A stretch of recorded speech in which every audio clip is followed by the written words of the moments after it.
What if I told you that all you had to do to start getting a hit from coffee was you drink it for a month, month and a half, 2 months, and then for that same period of time,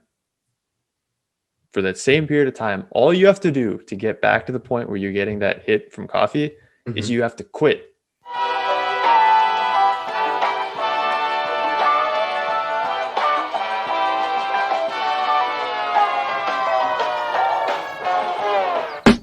And we're recording. All right, what's up, everyone? Welcome to episode number 18 of the Winston Boys podcast, exploring wealth, science, and wisdom through philosophical debates. My name is Kush. And my name is Alex. And today we're going to be talking about responsibility and agency, and also some addiction stuff and how that kind of ties into a really difficult real life situation.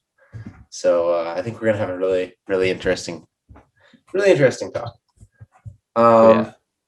Okay, so I figured we'd start off with the responsibility discussion just because it kind of ties it. You know what I mean? It kind of sets up the whole debate and the whole, you know what I mean? Kind Yeah. of gives us a good foundation to go from. So, Kush, do you think we are? Well, two questions here. Do you think we're responsible for our actions? And I think we've talked about this before. Okay. So you just okay. Yeah. Just All right. straight Well, up, I mean, just to get us in.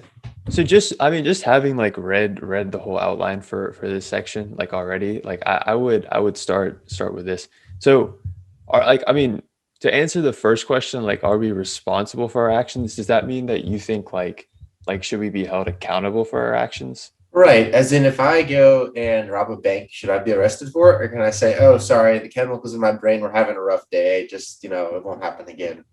Or maybe it will. I don't know. I can't control. Yeah.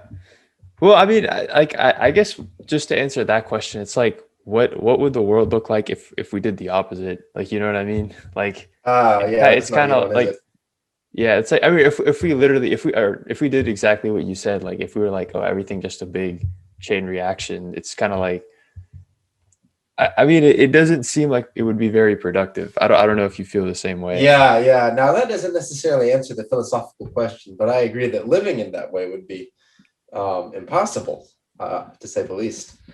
Living in a Yeah. world where we didn't hold each other accountable for our actions. But I mean, I think that the idea that we're responsible kind of implies that, if I do A, if I'm responsible for doing A, that kind of implies that I could have done something other than A, right? I mean, it's like you're not responsible for, getting sick because you couldn't have done anything. I mean, maybe during COVID you are, okay? But normally you're not responsible if you come down with the flu, okay?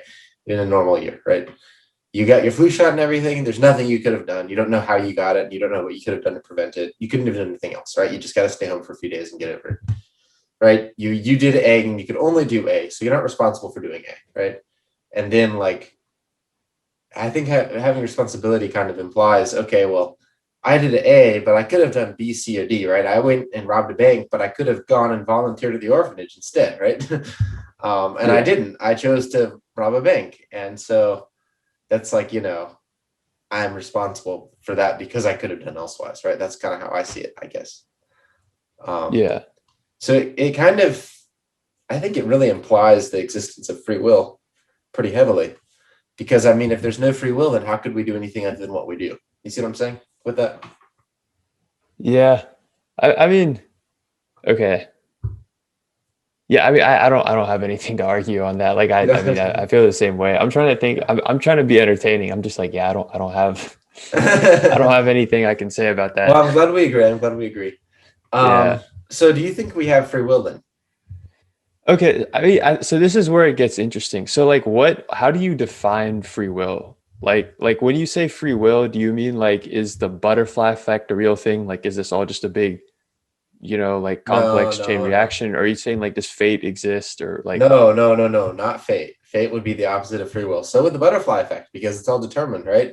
As yeah, in, yeah, if that's what I'm asking. if Is that if the I'm right? out going for if I run a marathon, it's not because I chose to run a marathon. It's rather because I, as an individual, could do nothing but run a marathon, right?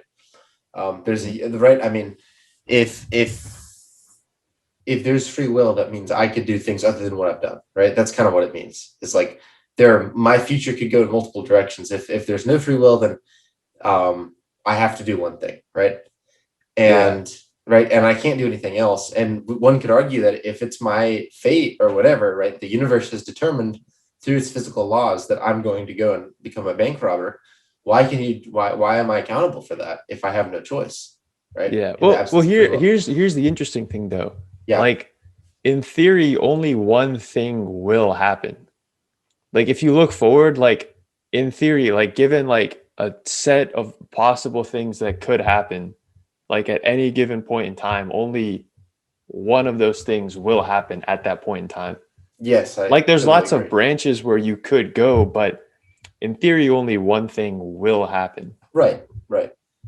Um, So you know what I I would mean? argue that it's not deterministic though, at all. Like even physically, it's not deterministic. I mean, right, for our viewers, I'm currently in quantum physics, so I know, like, I'm in the course quantum physics. I'm a physics major, so I know a little bit about this stuff. And Yeah. in any sort of experiment, you can't predict where the particle is going to go, right? It's a range. In fact, there's something called the Heisenberg uncertainty principle, where you can't even figure out where the thing is, because if you look too close, its momentum becomes infinite, and if you try to determine its position, and if you try to determine its momentum, it could be anywhere in the universe, right? It's weird. But the universe Yeah. doesn't like to be tied down to a certain possibility or a certain coordinate in on the smallest and most minute level. And you might say, well, that doesn't matter in real life. Well, actually, it does. I mean, um, like it on a quantum level, right? Quantum fluctuations in your brain could be influencing your decision making, right?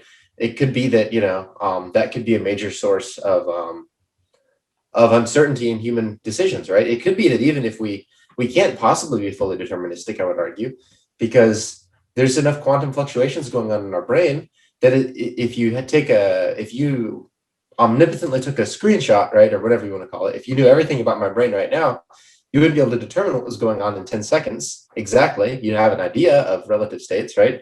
But it'd be like billions of possible states or trillions or whatever, right? Because there's a bunch of quantum fluctuations that actually have an effect on your brain's chemistry and stuff, right? I don't know, and that's the way I see it, right? Is it's like the universe is not physically deterministic. Let me put it that way. As a physicist, I'm just stating that, like, as a fact that's very well known in the field, is that it's not physically deterministic. Yeah. Yeah. Okay. Okay. So I mean, yeah. I guess maybe to put this in like layman's terms, so that Uh-huh. because like I feel like I'm not at that level. I'm So it's sorry. Yeah, I got a little bit like nerdy there. if no, I'm just I'm bringing it back for Go selfish ahead. reasons. Go ahead. So like I guess like so get I'm gonna get to that point. I'm starting somewhere else, and I'm getting to the point of what you just talked about. Go ahead. Like if you look at the past, right? There's only like one string of events that has happened, right? Yeah. It's linear. Like and at the present moment, there like it's easy to look forward and say like these are all the possibilities. You know what I mean? Like it's like a line, and then when you start predicting things, it branches out into a tree, right? Yeah. No, that Do makes you see sense. you see the picture I'm painting kind of? Yeah. Yeah. No. No. Yeah. But if like let's say through magic we had a way to figure out what will happen in the future, it won't be a tree of events, right? It'll just Mm-hmm. be it'll the line will continue. Yeah. Yeah. So that tree of events only exists when we try to predict the future, but in reality, it's like a line. No, It's I agree. one thing only happens the whole time. Yeah, I think if you take a God's eye perspective of space time, I think that's what you're really talking about here, is a four-dimensional reality, right? In which, the past is this way and the future is this way. And of course, there's only one thing per second, right? Only once, each second only exists one time, putting Yeah. aside crazy multiverse hypotheses and stuff.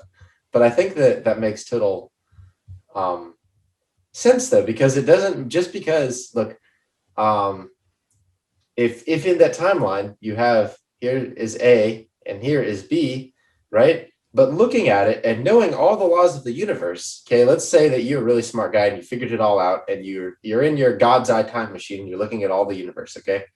And here's event A and here's event B, okay? And you do all the math, you do the calculations, you're the smartest guy, you're the omniscient, okay? You sit there and you figure out what should have happened.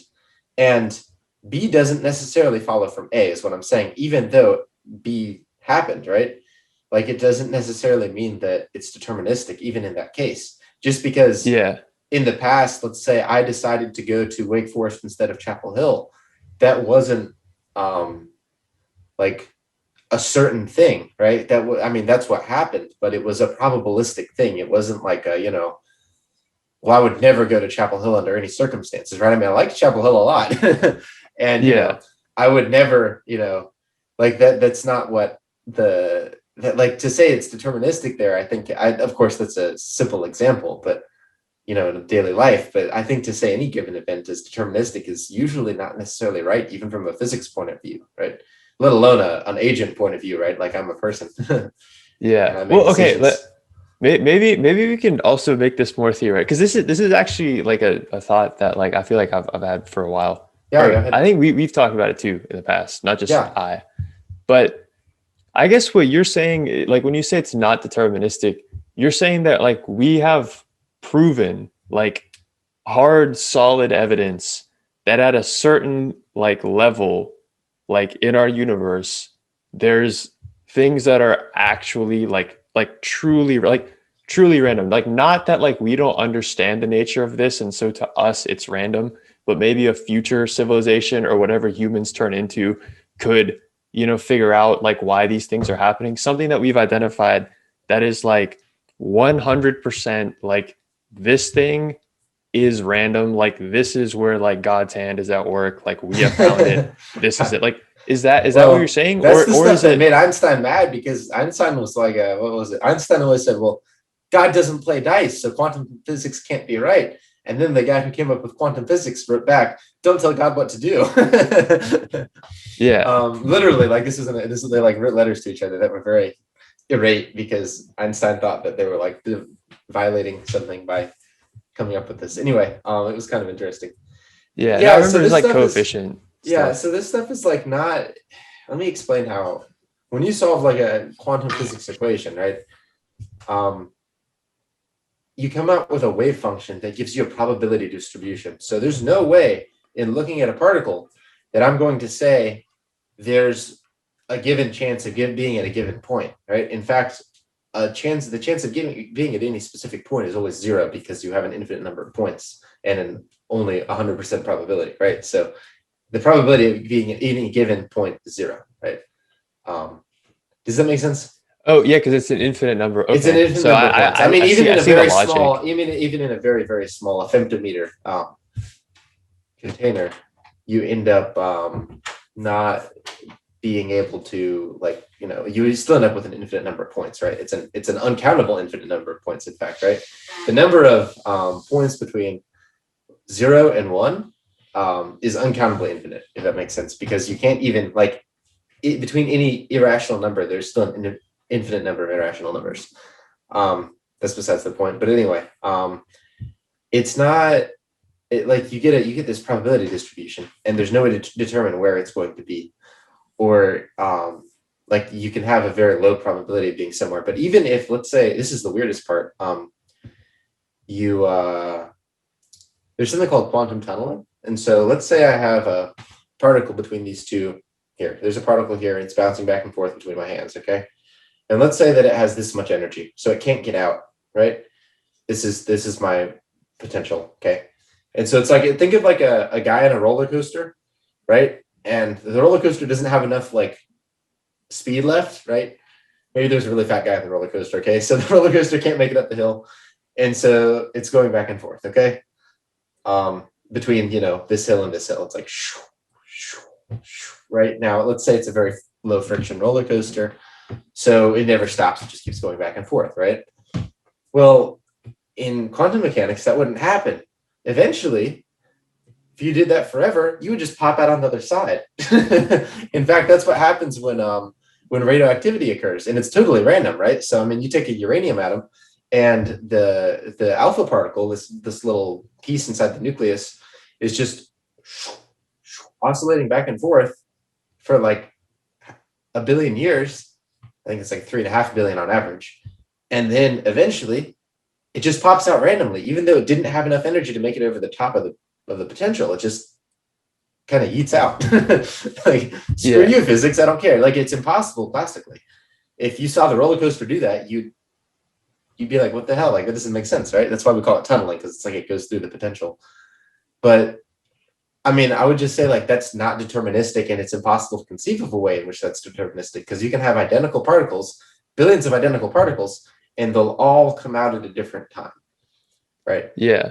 And there's no extra variable in there that, I mean, you could say, well, maybe we're not aware of it. Well, I mean, you could say that for anything, right?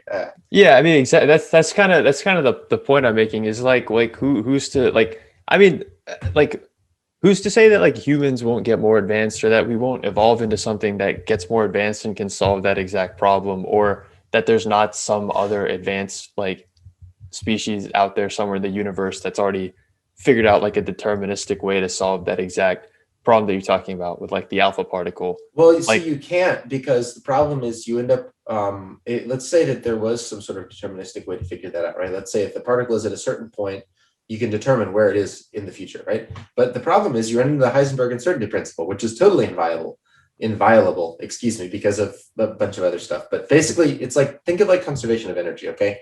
The Heisenberg uncertainty principle is that finite, where um, you can't find where a particle is exactly, or its exact conditions, right? I would say that if there's a God, God doesn't know where the particle is. Okay, he yeah, knows about where it is, but when you observe it, right, you have to shoot something else at it, and so that messes it up, right? And so it's like it's kind of a like physically that's what happens, but literally it's a mathematical rule that like, and there's proofs for it and stuff, that you cannot violate this thing where you can't get any more precise than we've already gotten. Where if you get more precise on position, you get less precise on momentum, or if you get more precise on where it is at a certain point or on time, you get less precise on energy. So I don't think there's a way. I don't think, no matter how advanced the civilization is, you can't violate that.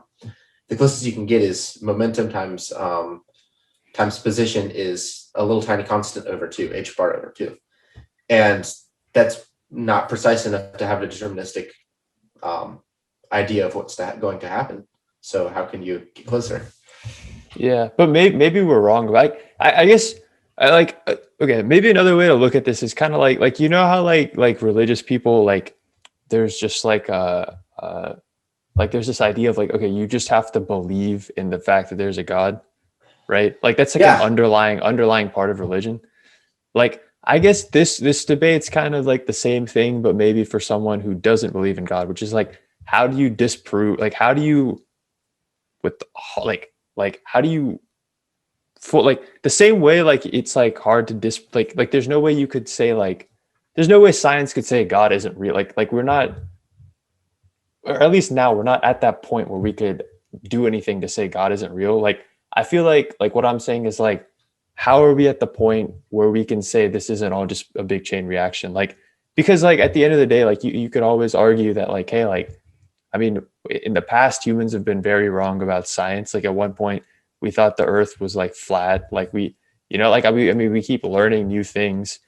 All this stuff is still pretty new. It's still pretty mysterious. Like, who's to say that we have it figured out now and that, 10,000 years from now, when we're living on Mars and all these other planets, we're going to be using this quantum physics that Einstein came up with, like well, civilization is it hasn't was even, Schrodinger, but yeah. whoever, Einstein was like, but no, this is wrong. Einstein was very yeah, mad about all this. but like who's like my point is like how do you like disprove this how do you objectively say that this is Well, in any like so the problem I see with this is that the whole argument of determinism is kind of based on a very scientific, like Western scientific worldview, where like A always causes B, right? And that's a very scientific idea. I mean, if you just look at humans don't necessarily think that way. They think, I mean, yeah, they think that there's causation, but they also believe in all sorts of gods and spirits and myths and all sorts of other stuff. And it's not necessarily there's always one thing follows another. And I don't know that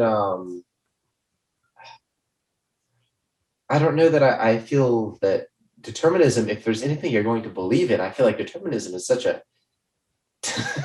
such a such an unintuitive idea to believe in. It seems like almost against the natural order of what we're inclined to believe in, right? I mean, it's like I think that the best case for determinism is that there's evidence to support it, scientific evidence to support it, and we should believe science, so therefore we should believe determinism.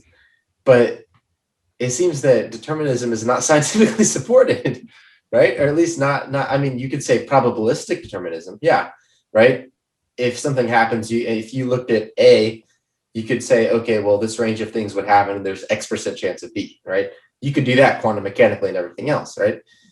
But you can't say B would happen, right? And to me, I guess, Yeah. and maybe I'm different, but maybe, like it seems that we go around our lives as agents and making decisions, right? I mean, if there's anything I'm sure of, right? There are two things I'm sure of, right? One thing, I exist, because if I don't exist, then who's being fooled into thinking I exist? Me. So I have to exist. um, Yeah. and then two, I feel pretty confident. I'm not as sure of this, but I feel pretty confident that I think and I make decisions and I act. And that I'm not just a product of my environment, right? That's another like very basic level observation that I make in my life, right? And I think people, unless you're really like fooling yourself into thinking you're not doing that, right? I think it's pretty apparent that you're doing that. And I would be willing to accept, oh, well, that's just an illusion. We don't really have free will, because the world's deterministic, and therefore we too must be deterministic since we're part of the world, and that's what science says. But it seems to be not that. That doesn't seem to be the conclusion, and so I don't have a good enough reason, for me at least, to abandon my observation of my free will and my agency, if that makes sense. Yeah. No, I mean, yeah, that makes sense. I'm not That's saying just it's my the view. right. I'm not saying Yeah. it's the right thing. I'm not saying it's the good thing. In fact, if we all believed in that, we'd all probably kill ourselves at the same time, because what's the point of living if it's all a chain reaction? But but all I'm Oh well, saying I said is, I didn't. I don't believe in the chain reaction thing, right? yeah, I'm saying if Okay, we okay. all did, then like what's the point of being alive, right? So I'm giving you I that. mean, Like I'm saying, you wouldn't have any choice in the matter, though. So it's fine. kind of a moot But point. what I'm saying is so I mean, like if you're going to kill let's yourself, it would have been let's deterministic anyway. yeah. But like let's leave all of that out of it. Like let's leave all of the like, is it good or bad, or would it make your life better or worse, or would you be happier Oh once yeah, I you think would that's it? Like irrelevant. I let's think that's let's irrelevant. like I let's agree. let's leave all of that out of it. All I'm saying is, how would you like disprove, like how would you like just 100%, like with 100% accuracy, disprove that this thing exists? Because there's always the argument that modern science doesn't have it right. We don't understand like the universe. Like 10,000 years from now, like whatever we have, like, not about, but whatever humans are there, are going to look back at us as like archaic, like, or That's they're going to fine. look at us the same way we look So, at humans 10,000 years ago. You know what I well, mean? if we make it that far, I have a strong feeling that we might nuke ourselves into oblivion before that. Yeah. That's the sense of point. Unless So here's my point. Elon. Okay. Unless Elon does something, I don't know, dude. No, I said unless that Mars colony is becomes There we real. go. You That's our know. only hope. Oh, it's not Which a very good actually hope. the goal there, it's kind of, I don't know if you, because I remember whenever I took astronomy, like we learned about it there, and it was like there's actually ways that you could turn like Mars into like a Nova Scotia like kind of Really? climate, because all the Huh. CO2 is still, the CO2 is there, but it's frozen. So you Yeah, yeah. basically have to like it's like Elon's idea. Like you basically got to go and like nuke the shit out of both the poles and get all the CO2 up in Well, the I mean, air. I think the problem would be this, that you would lose the atmosphere that you created over a certain period of time. And it would still be very thin, and then you wouldn't be able to regenerate it. I think personally, I would go for. I don't know that I agree with the whole geo or terraforming, I guess is what they call it. The terraforming idea there. I mean, not in the immediate future. We're just not advanced enough. And we don't know what would happen. Sorry. Anyway, that's besides the point. What we were saying is, what were we saying? Oh gosh, lost my spot. Oh yeah, how do we know? Okay, well, I'm not saying I know, Fish, and I would be happy to be proved wrong. Okay, that's always something in philosophy. Like I like it when someone's like, okay, well, you're wrong, and they convince me, because I'm stubborn.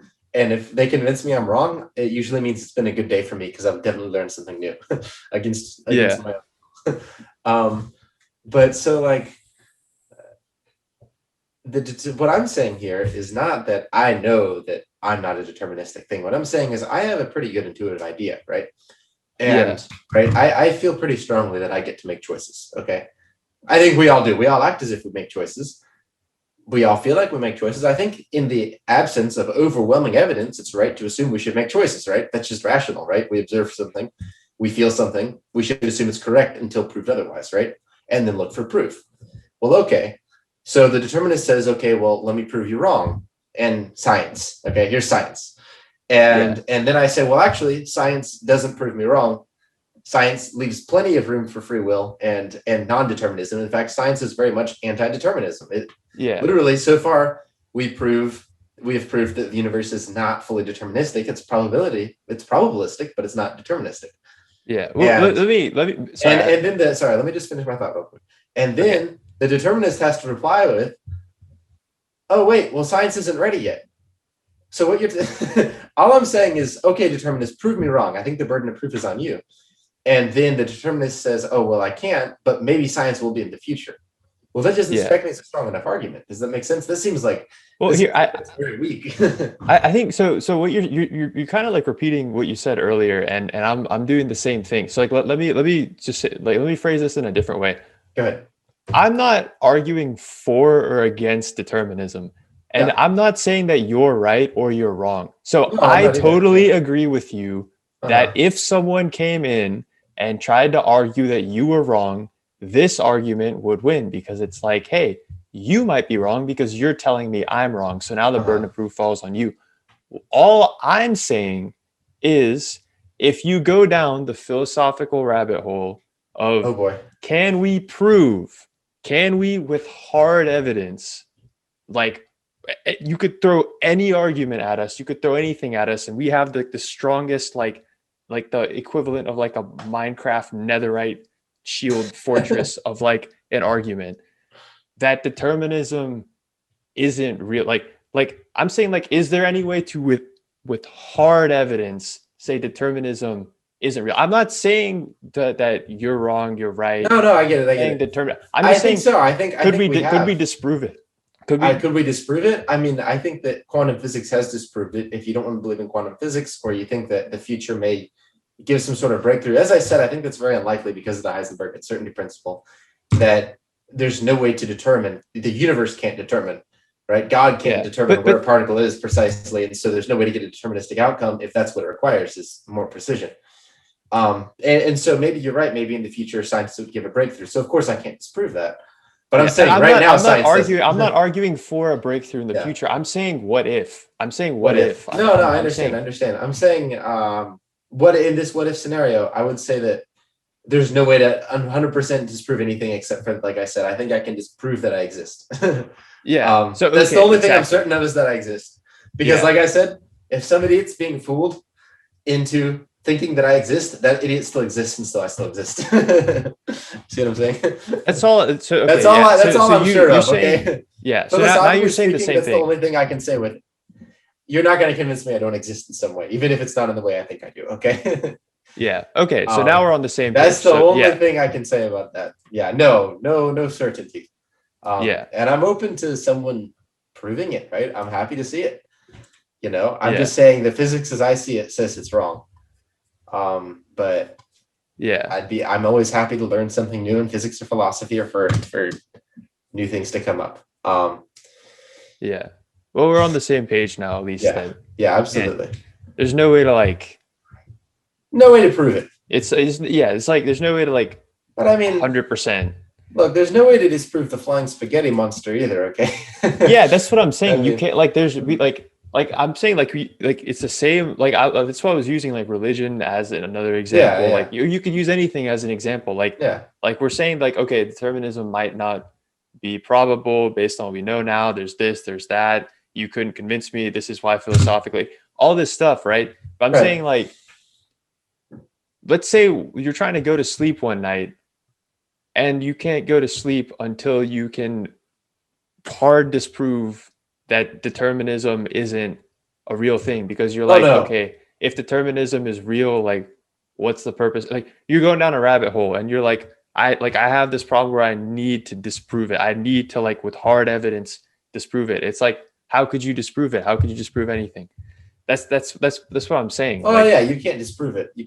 I agree. But I mean, again, I don't think that in philosophy you need to disprove something to say it is wrong, right? I think that as I said, right, you can shift the burden of proof onto the other side, which is that, you say, okay, look, this seems to be wrong for these reasons, and you need to handle those reasons and get back to me. You see what I'm saying? And so the determinist, right, until they can say, look, quantum mechanics is deterministic and there's nothing else in our brains that could, that could allow us to have some sort of freedom, is until they can do that, I'm personally not really interested in continuing the conversation with them, because there's a lot of holes in their argument, right? I mean, they could say, well, you can't prove me wrong. Well, I don't have to prove you wrong, right? I have the high ground here, right? I have the, oh wait, I made it, I just chose to eat oatmeal or cereal this morning, right? and that's a very simple, you have to push me off of that hill, right? That I get to choose, right? And Yeah. that's how I feel about it, and that's why I'm not really too concerned about determinism, And even if someone came out with a proof for determinism, I probably wouldn't look. There's a video. This cracks me up. This is a little bit off topic. But Kurzgesagt, the videos they Yeah. make, those the fun animated videos. They're awesome. Anyway, they made this video about how computers were going to exceed humans in brain power or whatever, right? Brain power, and then he compared it and he said, well, in 1990 or 1970 or something, humans exceeded ants in brain power totally, like by the number of neurons we had throughout the planet versus the number of neurons ants had. And he said, the ants don't seem too worried about it. And he said, if I'm going to be honest with you, I have a lot more faith that the ants are going to be around in a million years than I do that humans will be around in a billion years. And, that's kind of how I feel about it. Right? Like, yeah, okay, so maybe one day there's some evidence for determinism, right? But at the end of the day, it's gonna come back around. I don't know. You Yeah. could make arguments for it. It's I think that people underestimate the power of a simple "I chose to eat oatmeal, not cereal this morning," right? yeah. Observation. It's yeah. It's definitely interesting. Um I was gonna say we're at 30 over 30 minutes Okay, well, let's go on. Let's go on on. this one. Yeah, so we've talked about. Let me chat for a minute about this, and let me just kind of run through a few of the points we want, because we kind of had a really interesting conversation, but didn't set up the next argument quite the way I wanted to. So like the way the philosophical conclusions we were supposed to come to here. Well, I honestly like the conversation we had more. Yeah. But I think these things set it up really nicely. So like basically, I would say that as agents, right? I think that my view, at least, is that we have the freedom to choose between different desires, right? Now, this is just my personal view, but like, I don't think that as an agent, I think I would be a very irrational being to choose to do something I didn't want to do at all. And that's what I'm saying by agency, right? I think oftentimes people say, oh, you're going to rise above desires. I would categorize that, as like, yeah, sure, the agent can rise above desires, as in maybe I have a desire to do good, right? So instead of, the example I gave here is maybe I think that going to church is good, right? And, reflecting on my conduct for the week while I'm there, whatever, right? Or I could sit here and play Dota for 3 hours instead, right? And, probably have more fun, because honestly, church isn't that much fun, okay? It's not like I'm like, woo, go church, okay? But I have a desire to do something good that I perceive as good, right? And I also have the desire to do something fun, right? Now, that doesn't mean that I should go and do something I don't desire to do at all, like chop off my toes, right? Like, that's not what an agent would do, right? I'm not going to go chop off my toes because I want to do these two things. That's not rising above your desires, right? Rising above your desire would be like, I think when people say that, they mean like, oh, choose to do the thing that's good, right? So choose over this satisfying thing to do something that you believe fulfills or advances you towards the good, whatever the good you take the good to be, right? The philosophical good. And yeah, so I think that kind of sets us up well now. Okay. So I kind of wanted to tie that into a discussion of addiction, because addiction is a really extreme example of a very, very strong desire, right? And a very chemically rooted desire in the brain. We know that. To do something that most people would say is not rooted in the good, right? And I'm not talking about like having a few drinks on Friday night with your buddy. I'm talking about, like you've quit your job and you're, I don't know, stealing money from your mom to do heroin or something. Okay. Really, really things that everyone would agree are just bad to do. Okay. So I don't know. Do you think that even in those extreme cases where you're very chemically addicted to something, how do you think agency kind of manifests itself there? Okay, now that we're done having our fun our fun philosophical debate, like I think now okay, so now we probably get more serious about this. And I do like how you set it up. It was a good transition. Thank you. But uh, I mean, like, look, like this is my thing. When it comes down to it, this isn't just with addiction. This is just in general in the way that you live life. Like, you just have to have a certain level of awareness that, like, I am 100% in control of what I do. Like, I have no control over my surroundings, what anyone else does. Like, I can influence people. I can influence, like the things around me. I can try to make them do things, and I can, study how to do that. But at the end of the day, I have full control over what I do. So I think that the same thing ends up applying with addiction, right? It's you know, I can either listen to like that primal part of my brain that's like, oh, you're addicted, you have to. I mean, here, okay, I'm gonna give. Do you mind if I give an example, or do you want to Yeah, go hop in ahead. here before No, before no, I no, do? go ahead, go ahead, go ahead. Because I don't want like a 5 minute uninterrupted segment of me Give the talking. 5 minute uninterrupted segment. That's what we've all been waiting for. Okay. Well, okay. So I guess I'll talk about my whole thing with nicotine because and by the way, Mom, I know you're watching. I haven't talked about this to you yet, but this is why trying to capitalize on it, maybe make some future money off of this story. But no, seriously, I want to talk about this because I think that like we might take some clips from this, and honestly, if there's some kid in high school out there who's using like a Juul or whatever, like I think it's really valuable. Like I mean, I would be happy if we could get that kid to stop, like even if it's just one kid. Like I don't Yeah, really yeah, care. no, I feel that. Hmm. Yeah. So anyway, I'll share my experience with that, and then also my experience with caffeine, because I think the two of us, based on what I read, we have really different experiences with caffeine. I think mine is influenced by my experience with nicotine. Huh. Um, so I'll say so. My whole story with nicotine, just to set it up. So it was the summer after my junior year. I think it was at the end of June of that summer. I had a friend come and visit for the summer who was a bit older. He had a Juul.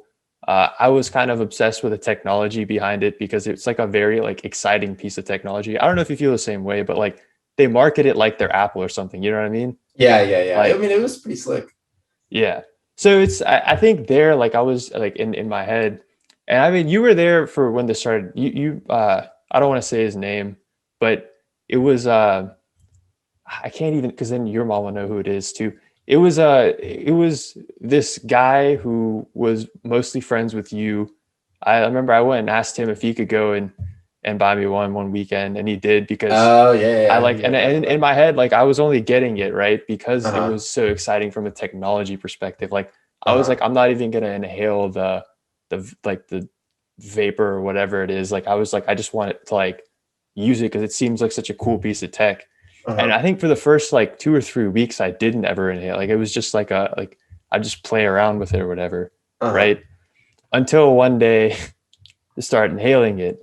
And then as time goes on, I think it took me like maybe a month before I realized I was addicted.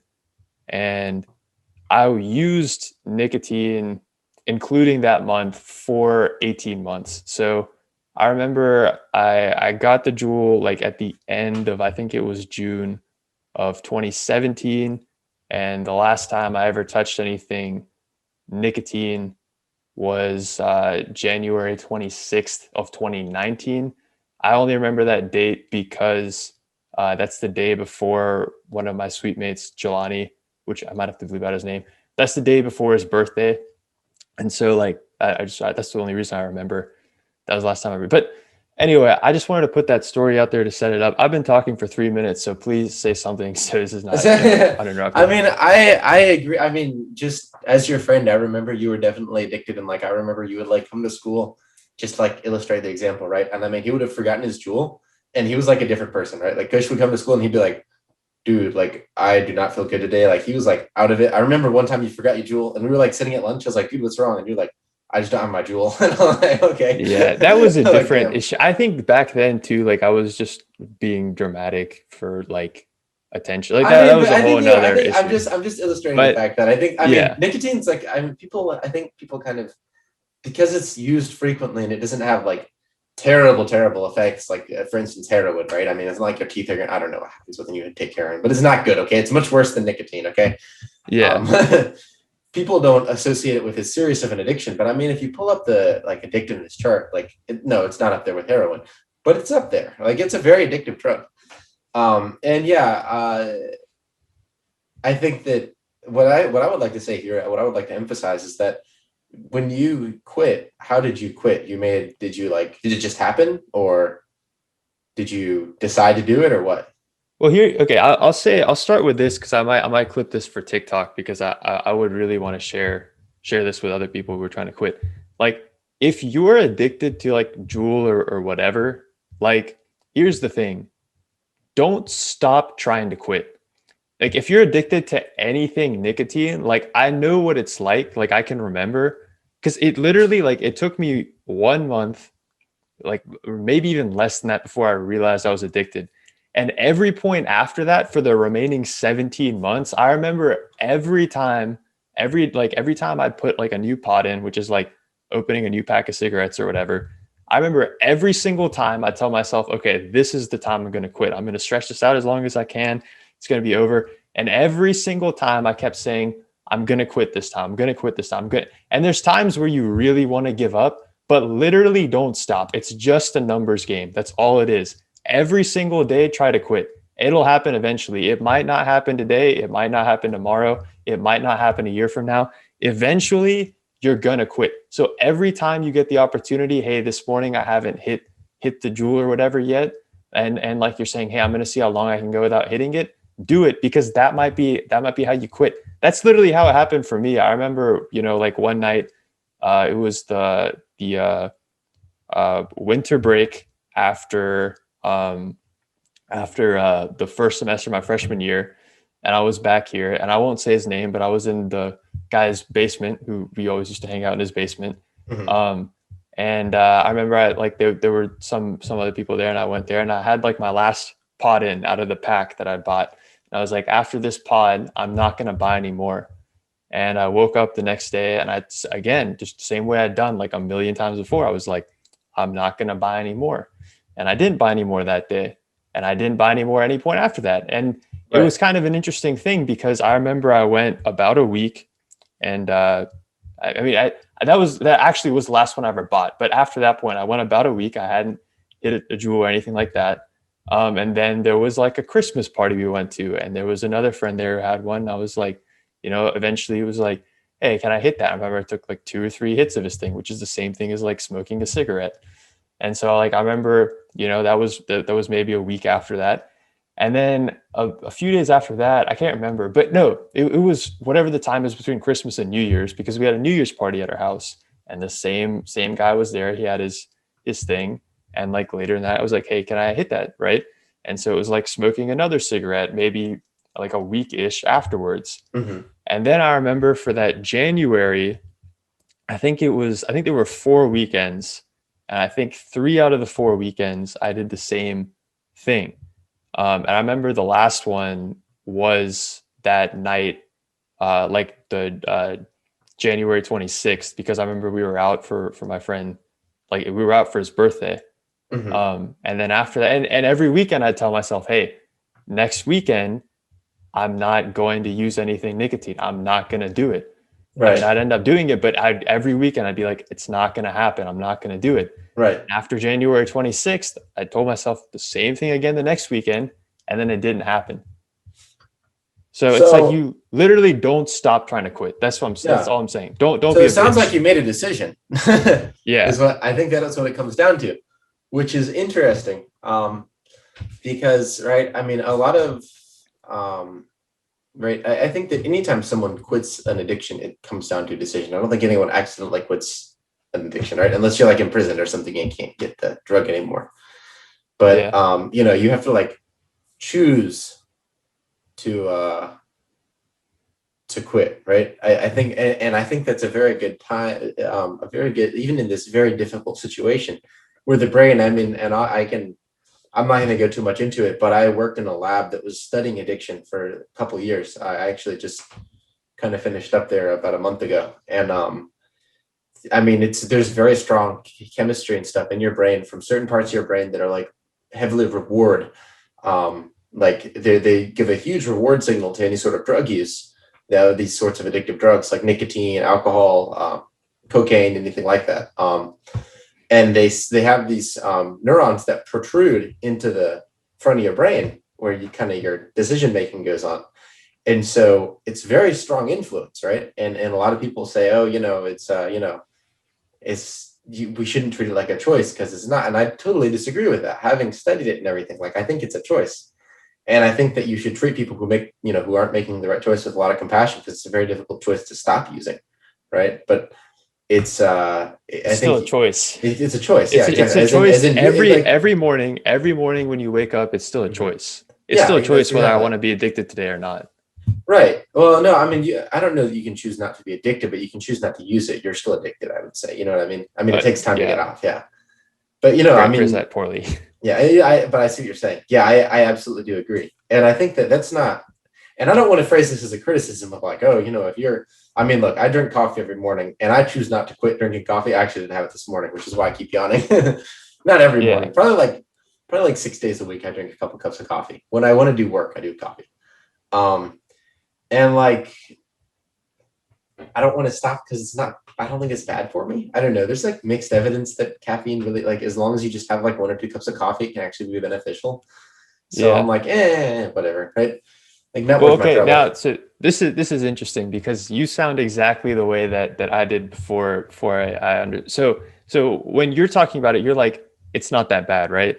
And like, I mean, granted, like that's kind of the general idea of what you're saying, right? Yeah, for coffee at least. I wouldn't make the same argument for nicotine.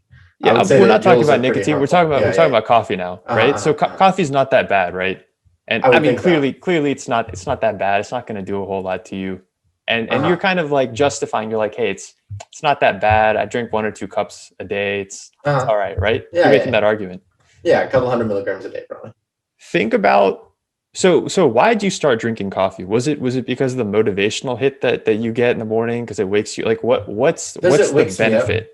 It gets me going, and I like drinking it too. It's pleasant to drink. Do you remember the first time that you drank coffee? Do you remember the feeling that you got? Do you remember that feeling of? No. Well, it's a motivating feeling, right? Do you at least remember that? Do you remember the feeling of vaguely? I mean, it was a long time ago. I've been using caffeine for a long time. I mean, I used to like to stay up late. I would drink. My mom would give me caffeinated tea when I was in like middle school and had to finish a project, like green tea or something. So I mean, I don't really get a hit from caffeine. I don't know. I don't really feel like, ooh, I'm caffeinated now. I just feel like it's like part of my waking up process a lot of mornings, I guess. I do feel tired this morning because I didn't have any. What if I told you that all you had to do to start getting a hit from coffee was you drink it for a month and a half, 2 months, and then for that same period of time, all you have to do to get back to the point where you're getting that hit from coffee is you have to quit. So you drink coffee for a month, a month and a half, and the next month and a half you don't touch anything caffeine. Yeah. And that's all you have to do. That's all you have to do to be able to, when you start drinking caffeine again, to be the most motivated you've ever been in your life. Would you do that? Or is it too hard? Yeah, I would. I would totally do that. And in fact, I actually quit drinking coffee for about a month this year. I mean, from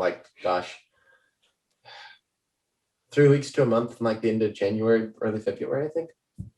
At the beginning of this semester, I wasn't drinking coffee. I just figured that, like, I don't know, I had kind of worked my way up. Because like I'm always tired, because like I always have too much to do. So I ratchet my dose up as I go because I always need more energy, and I build up a tolerance, so I need to like stay ahead of the tolerance.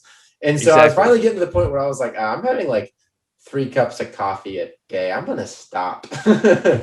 Yeah. And I got a headache for like 3 days and then I was fine,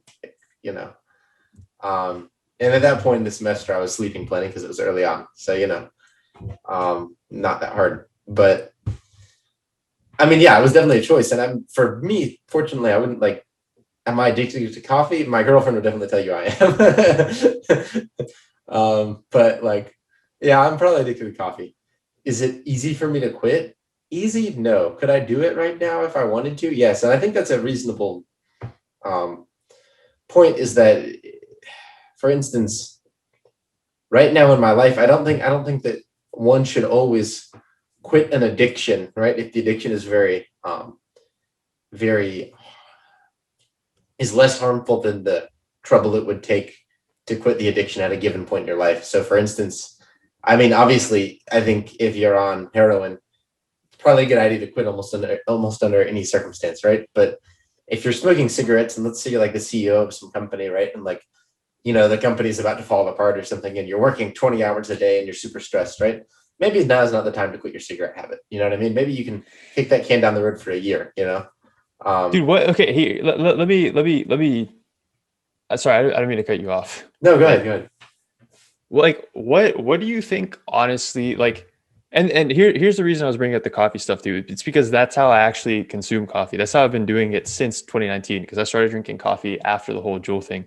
Yeah, yeah. So before earlier, I'd do month on, month off, and in 2020, I didn't drink coffee from like April until December. Mhm. So that's the only reason I was bringing that up is because that's what I do, so that Yeah, yeah. I get the hit for the time that I am using it. So it's an effective tool. Excuse me, I But haven't had my coffee, so I keep yawning. no, that's fine. I haven't. I mean, I haven't either. I restarted my coffee addiction on Tuesday, and I'm in the same uh, boat.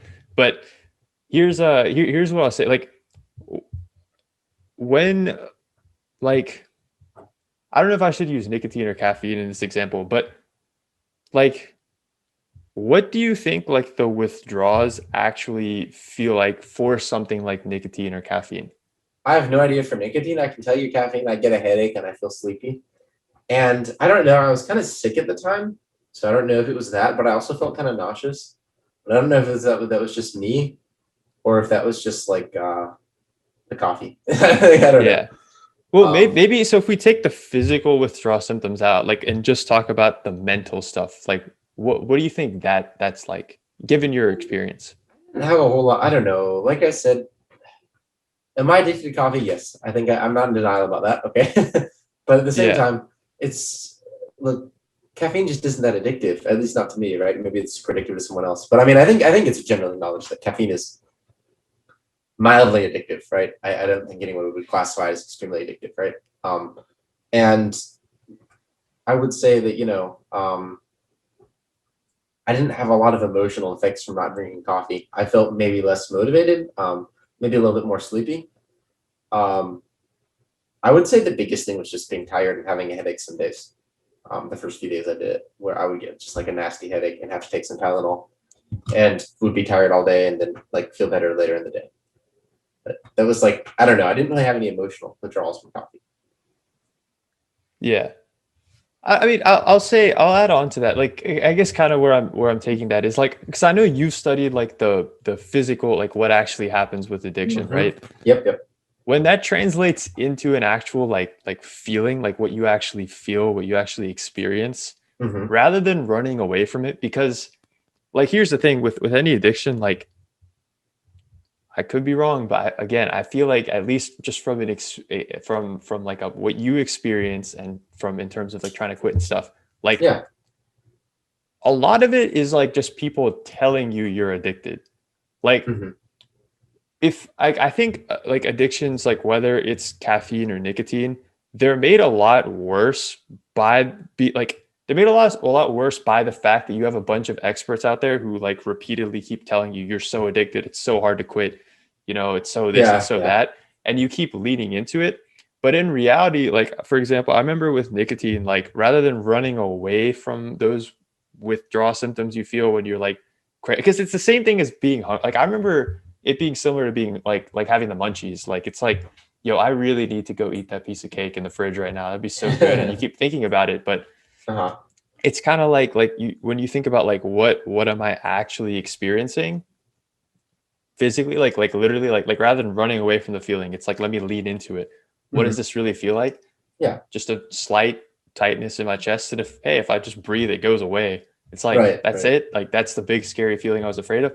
And the reason I'm asking right. you about caffeine is because for me, again, with caffeine, like I remember the withdrawal symptoms are really similar. And like every time I quit, I'm like, oh, there it is. Because it's always just like Yeah. like you stop and then the next day at some point in the morning, like or by afternoon, it pops into your head. You're like, I haven't had my cup of coffee today. Do I really want to quit today? That cup of Yeah. Yeah. coffee might be nice. And then you just kind of tell that part of your brain to go like F Whew. off. And then that's it. It's that simple. I like how I'm just yawning continuously because I haven't had any That's coffee. fine. Sorry about that. Yeah, and by the way, I'm not going to drink coffee today because I mean it's like up 11, but almost 12, and I just didn't feel like I did this morning. So, but here I am yawning. Um, yeah, I agree with you. I mean, I at the same time I think there are certain drugs. For instance, I mean, I know people have like serious issues for alcohol withdrawal, and you can actually like become seriously ill from alcohol withdrawals, right? Where like, I mean, you can look it up, like people like convulse and stuff, and like their brain's really wigging out without that alcohol in there. And that's a much stronger chemical addiction than nicotine or caffeine can provide, I think, right? Heroin, right? Stuff like that, where I think for one, I mean, you'll like get a fever, you feel really sick, you feel really miserable. Actually, for a lot of those like drugs that really release a lot of dopamine, like cocaine, stuff like that, you will become like basically just extremely clinically depressed. Like your brain just becomes very depressed if you stop using it. Because what's happened is, right, or ecstasy, stuff like that, right? When you take that stuff, it's what it does is so there's like a dopamine receptor, right? Like so here's the dopamine, right? Here's one neuron, here's another neuron. The one neuron releases the dopamine and it comes over and kind of makes the other neuron feel good in good parts of your brain, and then those neurons fire more and then you feel good from it, right? And that's what cocaine does. And then these dopamine particles are absorbed back in. They don't just stay here floating around like, making this neuron feel good and activating it more forever, right? They get reabsorbed by this neuron or this neuron, right? And then released later when they're needed. What cocaine does, and this happens all the time, like many times a second, okay, throughout all parts of your brain, normal stuff. What cocaine does is, here's your releasing neuron, okay? It blocks the reuptake, so the dopamine comes out and makes this neuron feel good, right? But the little channels that suck the, kind of like, think of them like little vacuum tubes or something, right? They like clean up the dopamine afterwards. They get blocked, and so they can't take it back out. And so this neuron just keeps releasing more dopamine, right? Because it doesn't know that it's building up. And so you end up with this massive concentration of dopamine in all your synapses, right? Or in key areas at least. And so you end up feeling like amazing, right? And what that also does is it trains your body. Whoa, what's going on? We got like 10 times too much dopamine. I mean, literally, like the reaction. I forget what it was, but it was like dozens of times. Like they did like a brain scan of people like after they took cocaine or something, and then like, or rats or something, I don't know. And then while they were like having sex, and the dopamine release from having sex was like tiny compared to the dopamine levels from cocaine, because it's unnaturally high, right? Because everything that normally would release dopamine just releases it, and your body releases it normally, except it just building up, right? Yeah. And it can't go away. I mean, imagine like every time you push the gas pedal, like however much gas you've put in so far to the engine just stays in there and doesn't burn, right? And then you just keep dumping more gas in, right? Like your car's just gonna explode, right? Like Yeah. like if it just like if it combusts but then like doesn't actually go away, let's say, I don't know, it sounds kind of magical. But that's how it's working in your brain. And so like it basically makes your brain stop when you get off of it. Your brain has to like stop. Your brain's used to not making a lot of dopamine, because that's what people get a tolerance, right? Because your brain's like, whoa, why do I have all this dopamine? I gotta chill. And so it stops making so much dopamine. And then when you're not on the drug, you feel very depressed, you feel very down, because these neurotransmitters that make you feel really good, really happy, really at peace, whatever, really excitable, now you don't have enough of them, right? Your brain stopped making it. And so instead you're like, oh, well, I have no dopamine now, so I'm really sad, right? Yeah. I mean, So yeah. something like that probably has pretty severe, and it's a physical thing too. I mean, people have seizures and they have to be treated by medicines and stuff because it's medically bad for them to quit. I mean, obviously you need to quit, but it's like difficult to do so. That's what I'm saying. More difficult than Yeah. it would be for nicotine and caffeine, I would think. Totally. Yeah, I think yeah, it's very interesting with the whole physical stuff because I don't understand that at all. Um So I mean, yeah, I'm sure, like, especially with the way you described it, it seems like it's like a whole different animal. But like kind of going back to just like when you're talking about dopamine and stuff like that, like I think that's like, I mean, this could be a whole another episode about like lessons learned from the period of time, or just like lessons you can learn from like not being in a great place. But Yeah, I like, know. I think like another thing that, this is gonna sound really douchey, but like in order to quit like any addiction like that, like I truly believe that you have to become another person. Like you can't be someone who like, you have to develop a certain level of awareness, and you can't be a slave to your emotions, and like that's the natural thing to do. And so like it's like you almost have to become a whole other person. Like You have it's to look kind at of yourself in like similar. a third person view, right? Like, you know what Kind I get of. what you're It's saying. do you Yeah. do you know who Charlie Munger is? No. He okay, so I think it was either him or Dan Pena or one of these old billionaires. Charlie Munger, he's like some guy that started Berkshire Hathaway with fuck is that guy's name? I can't remember. Anyway, Warren old Buffett? old billionaires. But like I know it's one of these guys has a quote where it's like the first million is it not, it's like improbable, or it's like a pain in the ass or something. I can't remember, but it was like the Mhm. first million's really hard. The second million is inevitable. And when they explain the quote, they don't say, oh, it's because you can invest your money like this and it'll come in and blah, blah, blah. They say the reason they say that, which it doesn't seem like intuitive, the reason they say that is because in order to make $1 million, you have to become a different person. Like you have to view the world differently. You have to have a different level of awareness. You have to have a certain level of discipline. Like Yeah, yeah. you have to become a certain type of person to make $1 million. And Hmm. in my opinion, it's the same thing with with quitting an addiction. Like you can't be such a slave to, oh, I'm having a bad day today, so I'm going to go do something destructive, or I'm going to be negative to the people around me, or I'm having a bad day today, so I'm not going to do this. I'm going to do this when I'm having a good, like you can't you can't be that kind of person. You have to be like, this is what I need to do. This is what I want to do. I'm in control of my life, so I'm going to do this. And like, you really have to be able to internalize that and have a lot of awareness around like, where are my emotions driving me to do things, Mhm. and what things do I actually want to do. No, And that so makes a lot like of sense. Yeah. I think that's like another interesting part of it, which is like, yeah, like if you're just a slave to like that dopamine hit, like you're never going to quit. Like if you want to quit, you really have to take it into your own hands and say, I'm in control of this thing. I'm gonna do what I want to do. And you have to No, become yeah. that kind of person. I absolutely agree. And as we said earlier, I think that any sort of choice to quit, let's say a heroin addict, okay, right, really hard, really difficult thing to do, but it's got to start with a choice, right? And you can go check Yeah. into rehab and you use resources or whatever, right? But I mean, I don't think there's any scenario in which we can say, well, um, and I would even push to the like I think maybe a pushback could be, oh well, it's sufficient but or it's necessary but not sufficient condition, right? So like you have to decide to quit, but that's not enough on its own. But I disagree because I think that, for instance, using other resources, going to addiction centers, whatever, right, rehab, I guess is what you call it, addiction centers. I don't know what that is. um, people choose to go to rehab, right? That's not like I don't think that's like pushing the responsibility off on. That's like a choice you're making. You see what I'm saying? Like that's a like unless someone's shoving you into rehab against your will, in which case it probably won't be very successful. Then like that sort of thing is like strategically like enforcing your will. You know what I mean? Like for Yeah. instance, if I let's say I'm a big fat guy and I'm trying to lose weight, okay, and I have a huge chocolate cake problem, and every night I eat half a chocolate cake, right? Maybe instead of resisting the temptation to eat chocolate cake that I have in the fridge, I just resist the temptation at the store when it's easier. And then at 1 in the morning, I don't go and have a temptation to eat my chocolate cake in the fridge because I'm not going to go to the store that late at night because I'm tired. But then you know what I mean? Like you kind of kick the temptation away from you. And it's like, that's still a choice, right? I want to emphasize that. I think that's a very Yeah.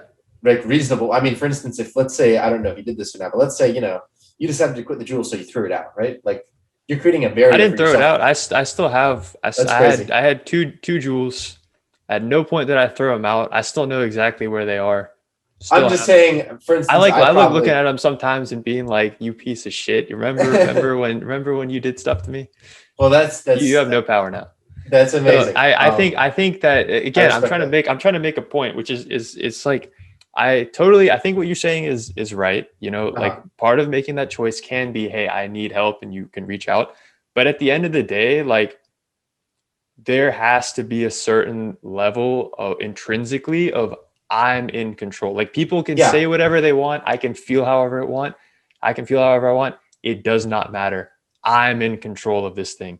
Yeah, And no, I like agree. at the end of the day, with any addiction, like another way to think about it, like think about you have a bot like a box with a button on the wall, and the Yeah. addiction is like a ball is bouncing around in this box really wildly. And Uh-huh. every time it hits the button, that's a craving, right? Uh-huh.